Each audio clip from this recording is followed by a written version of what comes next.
আসসালামু আলাইকুম ভিউয়ার্স, আপনাদের সাথে আমি ইতোমধ্যে সেকশন 1 এর অলমোস্ট সবকটা টপিক নিয়ে আলোচনা করেছি 1 থেকে 8 পর্যন্ত। এখানে কোনো টপিক নেই যেটা আলোচনা করা হয়নি, শুধুমাত্র কিভাবে আপগ্রেড করতে হয় সেটা নিয়ে ডিসকাস করলেও সরাসরি আপগ্রেড করিয়ে দেখিয়ে দেইনি। সো আজকের ভিডিওতে আমি দেখিয়ে দিব কিভাবে আপনি সিম্পল থেকে প্লাস এসেনশিয়াল বা এসেনশিয়াল থেকে প্লাসে যেতে পারেন। এটার জন্য আমাদেরকে অ্যাজ ইউজুয়াল ক্রোমে যেয়ে কুইকবুকে যেতে হবে।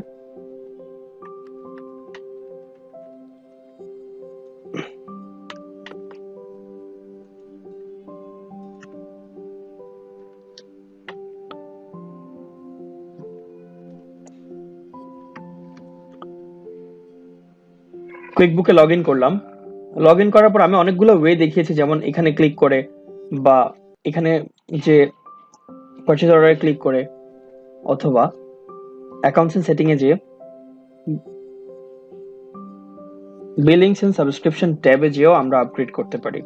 তো চলে আসলাম বিলিংস এন্ড সাবস্ক্রিপশন। এখন দেখুন আমরা কোথায় আছি।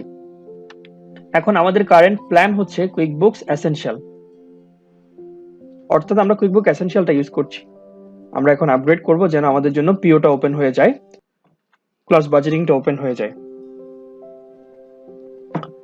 আচ্ছা, বিলিংস এন্ড সাবস্ক্রিপশনে আসার পর এখানে দেখুন upgrade your plan, downgrade your plan.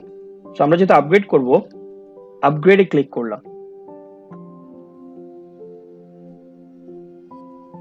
Click করার পর আমরা যেহেতু প্লাসে যেতে চাচ্ছি, সো প্লাসের যে ফিচার্স গুলো পাবো এগুলো দেখাচ্ছে ওরা। এই জিনিসগুলো এখন আমি প্লাসে যাওয়ার পর পাবো। প্রজেক্ট ট্র্যাকিং করা, ইনভেন্টরি ট্র্যাকিং করা, পিও রেজ করা, বাজেটিং এর ব্যাপারগুলা।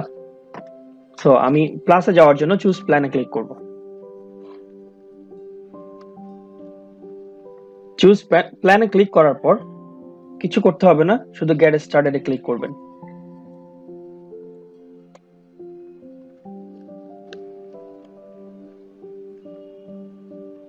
হয়ে গেল। দেখুন এখন কিন্তু আমাদের আর কুইকবুক এসেনশিয়াল লেখা নেই, এখন কুইকবুকস প্লাস। সো আমরা এখন প্লাস প্যাকেজে চলে আসলাম। এখন আমাদের মাইগ্রেশন হয়ে গেল, ডানে ক্লিক করলাম। একটু আগে বলেছিলাম কিছু জিনিস ইউজ করতে হলে আমাদেরকে আপগ্রেড করতে হবে। এখন দেখি ওগুলোর অবস্থা কি। কুইক অ্যাক্সেস টুলে ছিল, দেখুন পিও। এখন আমরা পিও রেইজ করতে পারবো, পারচেজ অর্ডার রেইজ করতে পারবো। পাশাপাশি বাজেটিং এর কাজটাতেও সেট গিয়ার আইকনে বাজেটিং এর কাজটাতেও অ্যারো মার্ক দেওয়া ছিল, এখন কিন্তু অ্যারোটা চলে গেছে। এখানে যে অ্যারো ছিল সেটা চলে গেছে, প্লাস কুইক ক্রিয়েট বাটনের এখানে যে অ্যারোটা ছিল ওটাও চলে গেছে। অর্থাৎ এখন আমরা প্লাস প্যাকেজে চলে আসলাম। এখান থেকে আমরা যদি আবার ডাউনগ্রেড করতে চাই, অ্যাজ ইউজুয়াল সেটিং এ যে অ্যাকাউন্টস এন্ড সেটিং এ যাব, বিলিংস এন্ড সাবস্ক্রিপশনে যে ডাউনগ্রেড ইওর প্ল্যানে ক্লিক করে আমরা আমাদের পছন্দের প্ল্যানটা বেছে নিব। এই হচ্ছে আপগ্রেডিং এবং ডাউনগ্রেডিং, খুব খুব সিম্পল। এখানে শুধুমাত্র দেখানোর ছিল কোথায় গিয়ে জিনিসটা করা লাগবে। এরপরে পরের সেকশনে আমরা চার্ট অফ অ্যাকাউন্টস নিয়ে আলোচনা করব এবং আস্তে আস্তে কিভাবে ইনভয়েস এন্ট্রি করতে হয়, কাস্টমার অ্যাড করতে হয়, কাস্টমার লিস্ট ইম্পোর্ট করতে হয়, বাকি ব্যাপার যেগুলো ছিল আমাদের পরবর্তী সেকশনগুলোতে ওগুলো নিয়ে আলোচনা করব। আজকের মতো এটুকুই। সবাই ভালো থাকবেন। আসসালামু আলাইকুম।